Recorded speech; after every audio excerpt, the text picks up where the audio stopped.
নমস্কার, ATC business গাইডে আপনাদের সবাইকে স্বাগত। আজকের এই ভিডিওতে আমি আপনাদেরকে জানাবো মহাপীঠ, শক্তিপীঠ, তারাপীঠের বিভিন্ন মাহাত্ম্য এবং সেখানকার ইতিহাস সম্পর্কে। এছাড়া আমি জানাবো কিভাবে যাবেন, কোথায় থাকবেন, কখন যাওয়া ভালো, কোন ট্রেন ধরবেন, এই সমস্ত। হাওড়া, শিয়ালদা এবং কলকাতা মিলিয়ে প্রায় ডজনখানেক এক্সপ্রেস এবং সুপারফাস্ট ট্রেন রামপুরহাট যায়। শিয়ালদা স্টেশন থেকে মা তারা এক্সপ্রেস ধরে আপনারা তারাপীঠ রোড নামতে পারেন, তবে রামপুরহাটেই বেশি গাড়ি দাঁড়ায়। তারাপীঠের সমস্ত হোটেল বা লজের চেক ইন এবং চেক আউট টাইম 12টা থেকে পরদিন 12টা পর্যন্ত, তাই সেই সময় অনুযায়ী ট্রেন ধরলেই ভালো হয়। হাওড়া থেকে ছাড়া শহীদ এক্সপ্রেস 3.5 ঘন্টায় রামপুরহাট পৌঁছে দেয়। আবার মা তারা এক্সপ্রেস শিয়ালদা থেকে ছাড়লে তার সময় লাগে প্রায় 4.5 ঘন্টা। প্রায় সব ট্রেনই বর্ধমান, বোলপুর, শান্তিনিকেতন এবং সাঁইথিয়া হয়ে রামপুরহাট যায়, তাই আপনারা মাঝের যে কোনো স্টেশন থেকেই ট্রেনে উঠতে পারেন। এক্সপ্রেস ট্রেনের সর্বনিম্ন ভাড়া 85 টাকা, আর শিয়ালদা থেকে গোড্ডা যাওয়ার মেমু প্যাসেঞ্জারের ভাড়া মাত্র 45 টাকা। বর্ধমান জাংশন থেকে অনেকগুলো প্যাসেঞ্জার ট্রেন রামপুরহাট যায়, আপনারা চাইলে সেই প্যাসেঞ্জার ট্রেন ধরেও যেতে পারেন। হাওড়া থেকে সকাল 6:05 গণদেবতা ধরে তারাপীঠ পৌঁছে পুজো দিয়ে আপনারা আবার সন্ধ্যার ট্রেনে বাড়ি ফিরতে পারেন, যদিও সেটা খুবই কষ্টসাধ্য ব্যাপার হবে। একদিনে তারাপীঠ ভ্রমণের পরিকল্পনা থাকলে রবিবার, শনিবার এবং মঙ্গলবার বাদ দিয়ে এছাড়া বিশেষ কোনো দিন বাদ দিয়ে যাওয়াই ভালো, সেক্ষেত্রে ভিড়টা একটু কম থাকবে। রামপুরহাট স্টেশনের ফুটব্রিজ দিয়ে বাইরে আসবার পর ডান দিকে দেখতে পাবেন প্রচুর পরিমাণে অটো দাঁড়িয়ে আছে। এখানে দু ধরনের অটো পাওয়া যাবে তারাপীঠ যাওয়ার জন্য। এখানে কিছু টোটোও পাওয়া যায়, যদিও তারা শুধুমাত্র রিজার্ভেই যান। রিজার্ভের ভাড়া মোটামুটি 250 টাকা। আর শেয়ারে অটোতে গেলে যেগুলো কালো বাজাজের অটো আছে সেগুলোতে 50 টাকা এবং এই ধরনের লম্বা অটোগুলোতে 40 টাকা করে বা 30 টাকা করে নিয়ে থাকেন। রামপুরহাট থেকে তারাপীঠের দূরত্ব প্রায় 5.5 কিলোমিটার। অটোতে সময় লাগে প্রায় 20 থেকে 25 মিনিট। দ্বারকেশ্বর বা দ্বারকা নদীর অপর প্রান্তেই রয়েছে মন্দিরে যাবার পথ। আপনারা চাইলে এই মন্দির গলিতেও থাকতে পারেন। এখানে প্রচুর হোটেল বা লজ রয়েছে। এই অঞ্চলে প্রায় 2 কিলোমিটার এরিয়া জুড়ে প্রচুর পরিমাণে হোটেল বা লজ রয়েছে। আপনারা আপনাদের বাজেট অনুযায়ী যে কোনো জায়গায় পৌঁছে যেতে পারেন। এইসব হোটেল বা লজের ভাড়া সর্বনিম্ন 300 টাকা। সিজনে এই ভাড়ার কোনো ঠিক থাকে না। তারাপীঠ মন্দির গলি থেকে আর একটু এগিয়ে গেলে এখানে রয়েছে দূরপাল্লার বাসের ডিপো। পশ্চিমবঙ্গে প্রায় সমস্ত জায়গা থেকেই এখানে বাস আসে। ট্রেন স্টেশন আপনাদের থেকে দূরে হলে আপনারা বাসে চলে আসতে পারেন তারাপীঠ। হোটেলে লগেজ রেখে একটু ফ্রেশ হয়ে আমরা বেরিয়ে পড়েছিলাম একচক্রনগর, বাঁকারায়ের মন্দির এবং ইস্কন মন্দির দেখতে। এখানকার 7টা মন্দির দেখবার জন্য টোটো রিজার্ভ করলে সেক্ষেত্রে ভাড়া পড়বে 250 টাকা। যদি জনপ্রতি হিসাব হয় সেক্ষেত্রে 40 থেকে 50 টাকা।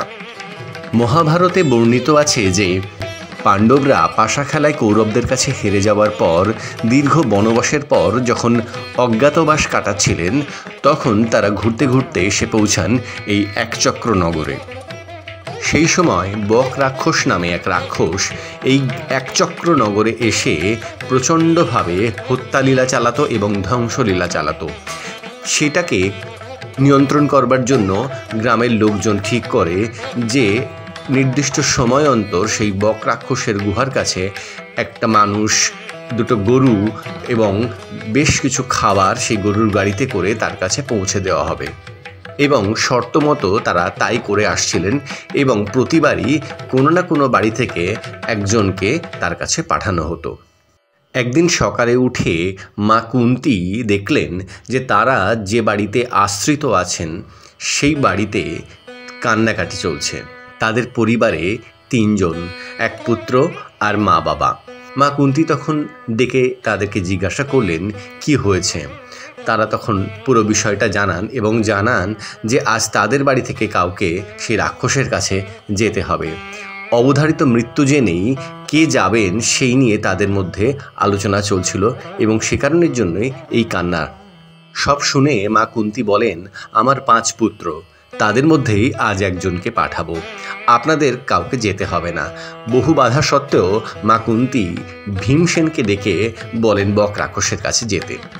নির্দিষ্ট দিনে মা কুন্তী প্রচুর পরিমাণে খাবার রান্না করে দেন এবং এক গরুর গাড়ি বোঝাই করে ভীমসেন সেই গরুর গাড়ি নিয়ে বক রাক্ষসের গুহার দিকে চলে যায়।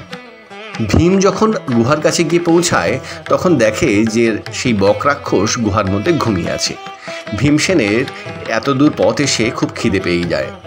সে বসে পড়ে সেই খাবারগুলো খেতে। কিছুক্ষণ পর বক রাক্ষসের ঘুম ভাঙে এবং একজন ক্ষুদ্র মানুষকে তার খাবার খেতে দেখে সে ভীষণভাবে রেগে যায় এবং তারপর তাকে গাছ উপড়িয়ে নিয়ে মারতে শুরু করে। এভাবেই শুরু হয় ভীমের সাথে বক রাক্ষসের যুদ্ধ এবং শেষে ভীম বক রাক্ষসকে বধ করে সেই গ্রামকে রাক্ষস থেকে মুক্ত করে।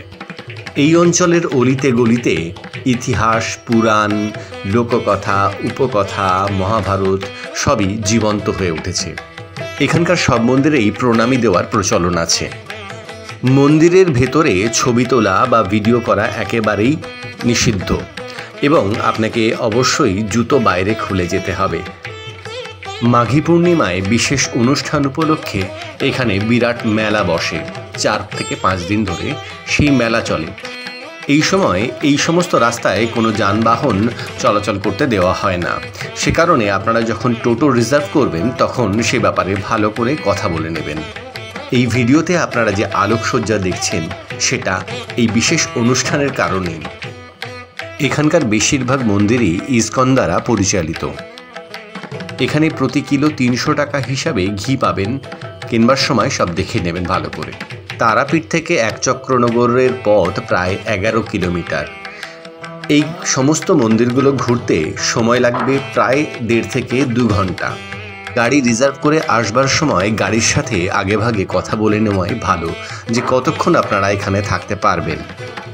আপনি চা প্রেমী না হলেও তারাপীঠে এলে অবশ্যই মাটির পাত্রে তৈরি চা একবার পরখ করে দেখবেন। একচক্রনগর থেকে ফিরে মন্দির গলি দিয়ে হেঁটে মায়ের মন্দিরের সামনে দিয়ে পৌঁছে গিয়েছিলাম মহাশ্মশানে। রাত্রেবেলায় মহাশ্মশানে না যেতে চাইলে আপনারা এই মন্দির গলিতে প্রচুর দোকান আছে, সেখানে কেনাকাটা করতে পারেন। মন্দিরের মূল প্রবেশপথের ঠিক বিপরীত দিক দিয়ে যে রাস্তা সোজা দ্বারকা নদীতে চলে গিয়েছে সেখানেই রয়েছে বামদেবের ঘাট। কথিত আছে এই মহাশ্মশানেই শ্বেত শিমুল গাছের নিচে পঞ্চমুণ্ডির আসনে বসে একসময় সাধনা করেছেন ঋষি বশিষ্ঠ। এই মহাশ্মশান তন্ত্র সাধনার এক উপযুক্ত স্থান। দ্বারকা নদের গতি উত্তরমুখী এবং এই নদীতে কোনো জোয়ার ভাটা হয় না, সেজন্যই এই শ্মশানের এত মাহাত্ম্য। বামাখ্যাপা ছাড়াও বহু তন্ত্র সাধক এখানে সাধনা করে গিয়েছেন। একসময় প্রায় 2 কিলোমিটার জায়গা জুড়ে এই মহাশ্মশান থাকলেও এখন সেটা শুধুমাত্র এই নদীর পাশেই সামান্য অংশে রয়ে গিয়েছে। পুরাণ মতে শিব যখন সতীর দেহ নিয়ে তাণ্ডব নৃত্য করছিলেন তখন বিষ্ণু তার সুদর্শন চক্র দিয়ে সতীর দেহকে 51 খণ্ডে বিভক্ত করেন। সেগুলো বিভিন্ন জায়গায় গিয়ে ছিটকে পড়ে এবং এক একটি সতীপীঠ তৈরি হয়। তারাপীঠ হলো তেমন একটি সতীপীঠ। এখানে সতীর ঊর্ধ্বনয়ন বা প্রজ্ঞানয়ন পড়েছিল। এখানে নিরামিষ এবং আমিষ 2 রকম খাবারই পাওয়া যায়। দাম মোটামুটি অন্য সব জায়গার মতোই।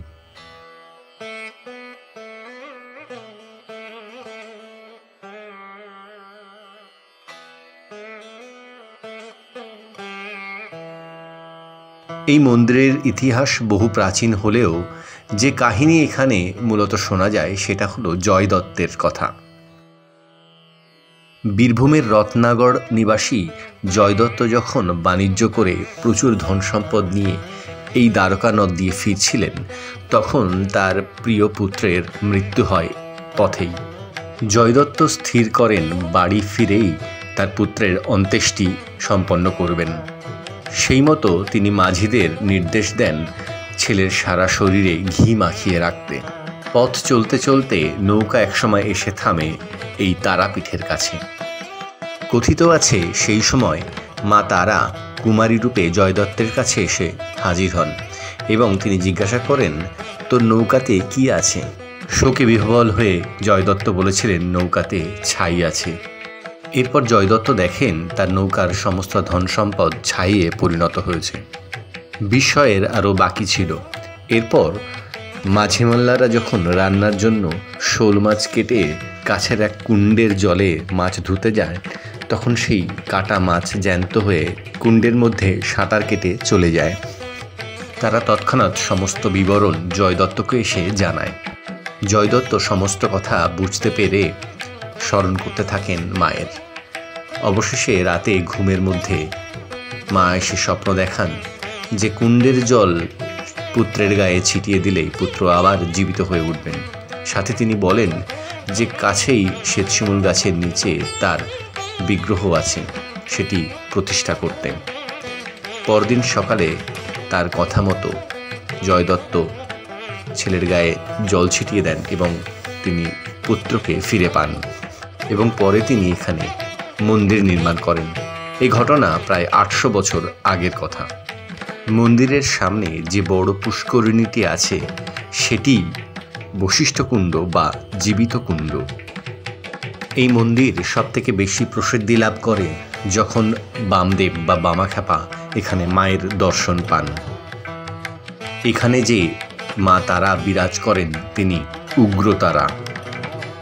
কৌশিকী অমাবস্যার সময় এখানে মায়ের পূজা হয় ধুমধাম করে।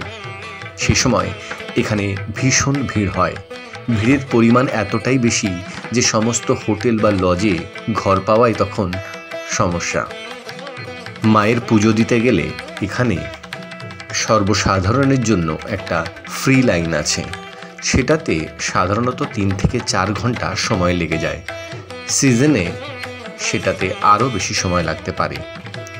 এছাড়া 300 টাকা, 500 টাকা, 1000 টাকা এবং 2000 টাকার লাইনও এখানে আছে। 2000 টাকার লাইন সাধারণত কৌশিকী অমাবস্যা বা বিশেষ কোনো অনুষ্ঠানে ভীষণ ভিড় হলে সেক্ষেত্রে সেটা খোলা হয়। মায়ের মহাপ্রসাদ পেতে হলে আপনাকে কিন্তু আগেভাগেই জানাতে হবে। সাধারণত 1:30 বা 2টোর পরই মায়ের মহাপ্রসাদ পাওয়া যায়। সেক্ষেত্রে 500 টাকা, 1000 টাকা এই হিসাবে জমা দিয়ে আপনাকে মহাপ্রসাদ নিতে হবে। স্থানীয় লোকদের কাছ থেকে জানতে পারলাম এখানকার প্রশাসনিক সুরক্ষা ব্যবস্থা ভীষণভাবে ভালো। এখানকার মন্দির চত্বর এবং রাস্তাঘাট বেশ পরিষ্কার পরিচ্ছন্ন। এখানে জিনিসের দাম সব দোকানে প্রায় একই। পুজো দেওয়ার পর এখানকার রাস্তার পাশের দোকানগুলো থেকে টুকিটাকি কেনাকাটা করে নিতেই পারেন।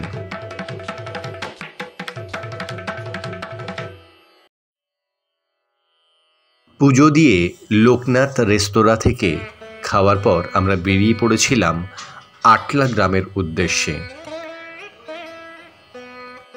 সাধক বামাখ্যাপা বা বামদেবের জন্মস্থান বা তার ভিটে বাড়ি আজও আছে এই আটলা গ্রামে। মন্দিরের কাছ থেকে আটলা গ্রাম আসতে রিজার্ভড টোটোর আপ ডাউন ভাড়া 100 টাকা। ট্রেনে যাতায়াতের পথে যদি তারাপীঠে মায়ের কাছে পুজো দিয়ে যেতে চান সেক্ষেত্রে রামপুরহাট স্টেশনে রিটায়ারিং রুমে বুক করে লগেজ রেখে আপনারা পুজো দিয়ে যেতে পারেন। ভিডিওটা ভালো লাগলে লাইক দেবেন এবং কমেন্ট করবেন। জয় মা তারা।